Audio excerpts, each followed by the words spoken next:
My sister leaned across the velvet rope toward the event coordinator and laughed the way she always laughed when she wanted people to think she was charming. Oh, her? She's just my plus one. She does something with spreadsheets. She didn't even look at me when she said it. 23 years of putting letters after my name, and I was a woman who did something with spreadsheets. The coordinator's eyes moved from my sister's face to mine, then to the lanyard around my neck. His expression changed the way a window changes when a stone hits it, fast and all at once. He stepped back. He straightened. He picked up the phone on the check-in table and said, in a voice that carried across the entire foyer of the Fairmont, "Dr. Oakes is here. Someone please notify the organizing committee immediately." My sister's champagne flute froze halfway to her lips. But before I tell you how that night ended, and it did end, in a way that none of us walked away from unchanged, you need to understand what it took to get to that velvet rope, what it cost, and why it took me 41 years to stop apologizing for being exactly who I am. I grew up in a house outside of Guelph, Ontario, where the winters came in hard off the fields and my mother kept the thermostat at 18 degrees because, she said, warmth made people soft. My father was a man who expressed love through precision. He built furniture in the garage on weekends, working until his hands bled, measuring everything twice before he cut once. He didn't hug, he didn't say proud of you. But when I was 9 years old and I won the regional science competition for building a working water filtration model out of sand and gravel and an old 2-liter jug, he walked into my room that night, set a brand new set of drafting pencils on my desk without a word, and walked back out. That was the whole of it.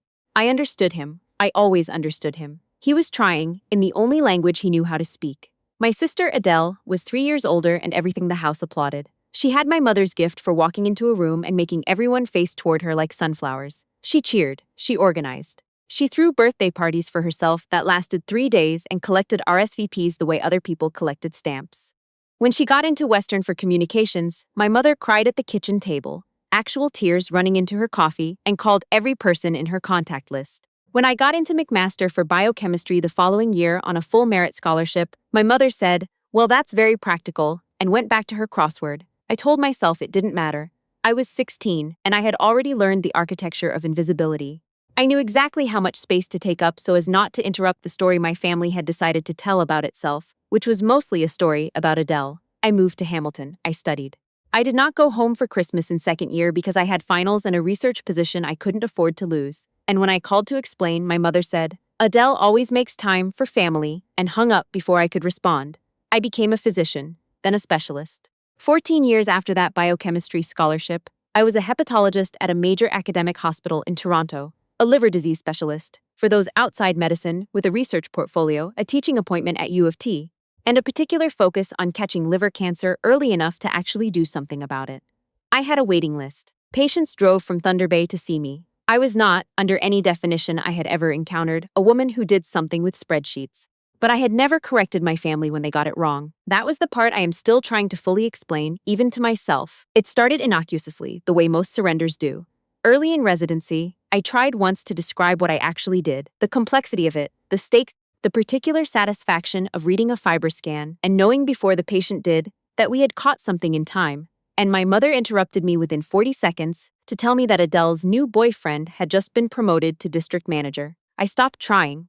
I learned to answer, "What do you do with medicine?" and let the conversation move on. The less I said, the less I had to watch their eyes glaze over or feel the particular humiliation of being told, in various gentle and not so gentle ways, that nobody at the table really understood what I was talking about. The financial part came later, and it came gradually, which is how these things always work. They don't arrive at your door as a single large catastrophe. They come in small installments, each one reasonable on its own, each one just slightly larger than the last. My brother-in-law, Adele's husband, had a knack for identifying business opportunities that existed primarily in his own imagination. He also had a knack for involving me in their aftermath.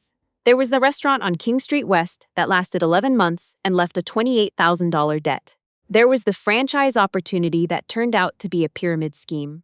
There was the investment property in Barrie that sat empty for 2 years while the carrying costs mounted, and my phone rang with variations of the same conversation. "We just need to bridge the gap until things turn around." I bridged the gap. 7 times in 8 years, I bridged the gap. I have the wire transfer confirmations in a folder I used to pretend I would never need. My mother's calls followed a similar pattern.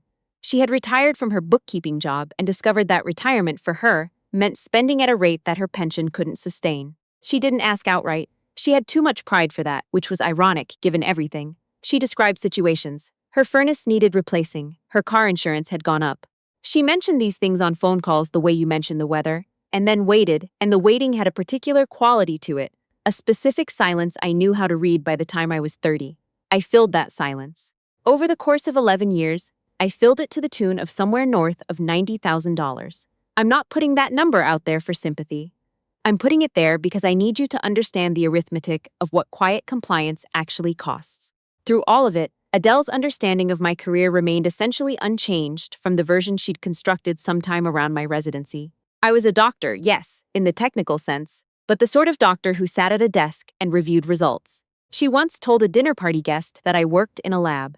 Another time she described me to her mother-in-law as one of those specialists that other doctors send paperwork to.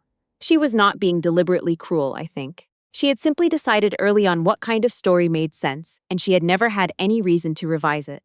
The revision happened on a Thursday evening in October at the Fairmont in downtown Toronto, in the grand ballroom that had been rented out for the Canadian Liver Foundation's annual gala, the largest fundraising event in the country for liver disease research, attended by hospital executives, federal health officials, major donors, and the medical community. I had been named the evening's honoree. I had also been asked to deliver the keynote. I had not told my family, not out of calculation exactly. I had tried twice to mention it in passing. The first time, my mother had been in the middle of a story about Adele's daughter's dance recital, and I couldn't find a gap to enter the conversation.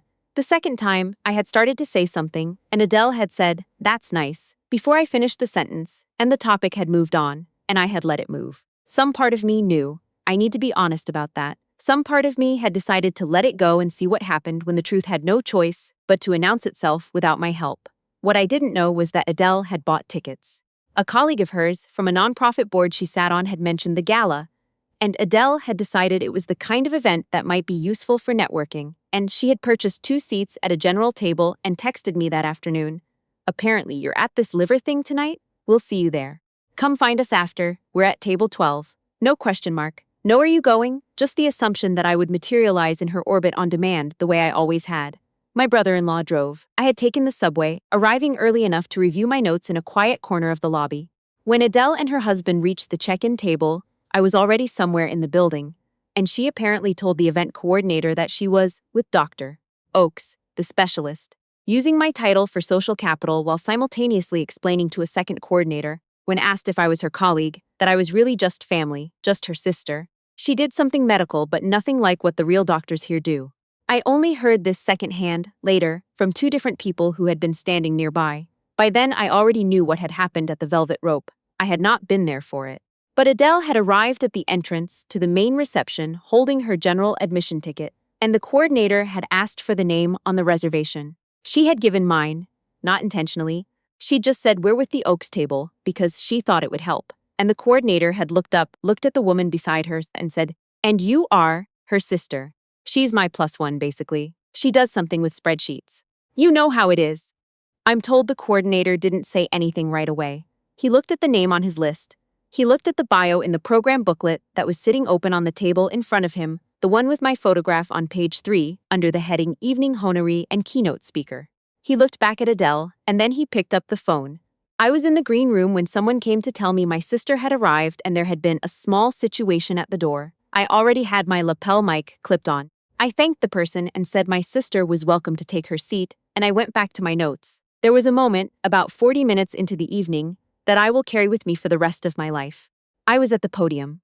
The room, 340 people, I learned afterward, had gone quiet in the way that large rooms rarely go quiet, which is completely. Not politely quiet, not waiting for applause quiet, but the kind of silence that happens when the person speaking is saying something that the room needed to hear and didn't know it needed until right then. I was talking about early detection. About the patients who come to me when it's too late because nobody caught the signs 18 months earlier when we still had options. About a particular patient, not by name, never by name, a man from Sudbury who had driven 4 hours for a second opinion and whose children were in the waiting room. About what it means to have spent 2 decades learning to read the specific language of a damaged liver on an imaging screen, and what it costs, the years of training, the 3 a.m.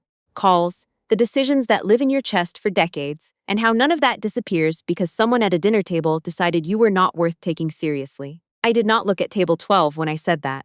I did not need to. I said, the patients who make it, The ones who get the diagnosis early enough that we have room to fight, they make it because someone took them seriously before there was an obvious reason to. Before the crisis, before the room went quiet. When it still looked, to an outsider, like nothing important was happening. Then I said, I have spent my career learning to see what isn't obvious yet. I should have applied that skill to my own life a lot sooner. The room came apart, not loudly. The way rooms come apart when something true has been said, people exhaling, a few people covering their mouths, a man near the back pressing his knuckles to his lips. The foundation president was wiping her eyes with the back of her wrist. I stepped down from the podium. The 4-star evening, the one the foundation had put 2 years of planning into, went on around me, speeches, award presentations, a live auction for a trip to Iceland that went for $14,000. I moved through it, I shook hands, I answered questions, I did not go to table 12. At the end of the evening, my sister found me in the hallway outside the coat check. She did not look the way she usually looked. Adele always moved with a particular kind of social confidence, the assurance of someone who expects to be welcomed wherever she goes. She looked smaller, standing there in the hallway, holding her coat against her chest like she needed something to hold. I didn't know, she said. I let the silence be what it was. I have learned, over years of sitting across from patients who need to say something difficult, how to let silence do the work a response can't. I knew you were a doctor, she said. I didn't know it was like this. You knew it was like this, I said. You chose not to look. She flinched. I hadn't said it to hurt her. I said it because it was accurate, and because I was 41 years old and I had paid $90,000 in installments for the right to finally stop softening the accurate thing. I didn't go to table 12 that night, and I didn't drive home with them. I took a cab. It was raining the specific way Toronto rains in October, the kind of cold drizzle that gets into your collar regardless of what you're wearing, and I sat in the back of the car and stared out the window at the lights on University Avenue, and I made a decision I should have made 11 years earlier. I had a meeting with my financial advisor the following week. Together we drafted a straightforward accounting of the $90,000 in transfers. Not to pursue any legal remedy, not to punish anyone, simply to document it cleanly and formally, the way you document anything that has affected your life in a material way and that you no longer intend to allow. Then I drafted 2 emails, one to my mother and one to my sister. No emotional language, no accusations. A statement of fact and a statement of change. I will no longer be available as a financial resource for things outside of genuine emergencies. I love you, and I need you to understand that this boundary exists because I have maintained it for too long, and the absence of it has cost both of us something we can't get back. I did not send them in anger. I sent them on a Tuesday morning with a cup of coffee on the desk, in the same deliberate way I approach anything that requires my full attention and cannot be undone. The response from my brother-in-law came within 4 hours. It was long and it escalated quickly. The phrase "after everything Adele has done for you" appeared twice, which was interesting, though I couldn't immediately identify what everything referred to. My mother called and left a voicemail in which she mentioned my father twice, which she almost never did, and which told me more about her panic than any of the words themselves. Adele didn't respond for 11 days. When she did, it wasn't a text or an email.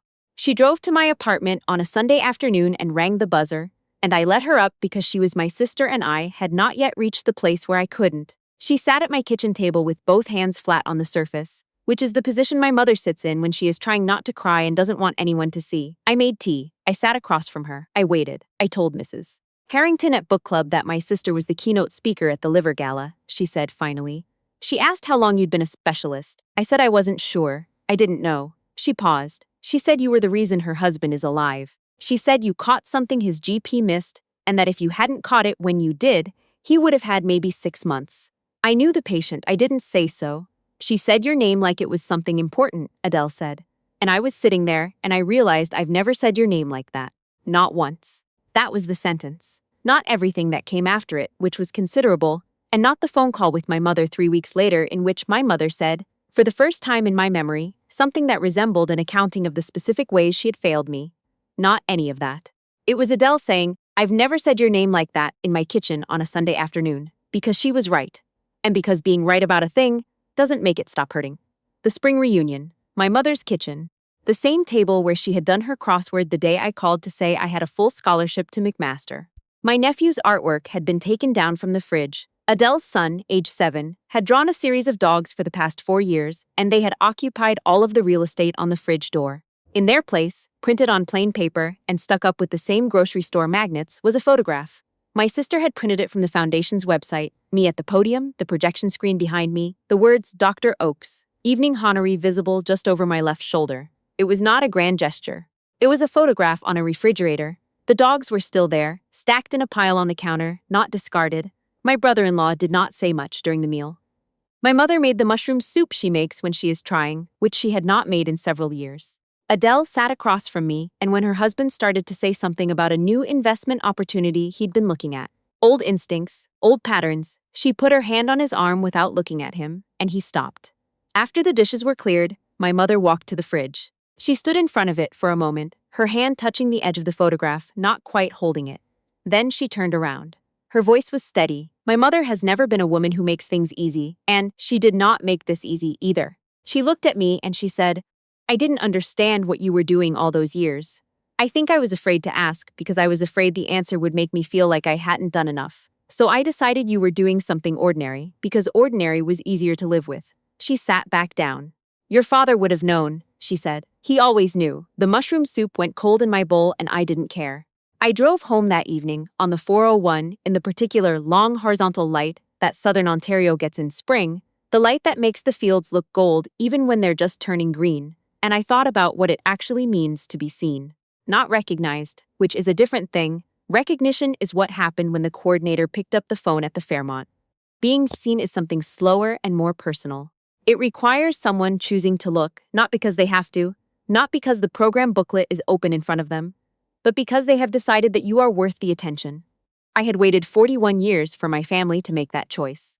I had made myself as easy to see as possible, the publications, the awards, the keynote address in front of 340 people, and still waited because awards don't do that work. Only people do, and people have to decide to do it. My family finally decided, late, imperfectly. In a kitchen in Guelph over cold soup and a photograph stuck to a fridge with grocery store magnets. But they decided. I am not going to tell you that everything repaired itself cleanly after that, because it didn't. My brother-in-law remains a man who is better at apologizing for the future than accounting for the past. My mother still sometimes defaults to talking about Adele first. These things don't disappear, they just change shape. What I can tell you is this. The morning after that, spring dinner, I did something I had never done in 23 years of practicing medicine. I called my assistant and asked her to hold my first appointment by 30 minutes. Then I sat at my desk with a cup of coffee and a blank piece of paper, and for the first time I can remember, I wrote down what I was actually proud of. Not for CV, not for a grant application, just for myself, on plain paper, in my own handwriting, which is terrible, because surgeon's handwriting is a cliché for a reason. It took the whole 30 minutes. It filled the whole page. I didn't show it to anyone. I folded it in half and put it in the desk drawer, and I have not moved it since. I don't need to take it out. I know it's there. And knowing it's there, knowing that the accounting exists, that I did the work and kept the record and refused to let the silence be the only document of who I was, that is what I mean when I say I finally stopped waiting to be seen and started simply being visible. Not for the coordinator at the velvet rope. Not for the room, for myself, that is the only kind of visible that lasts.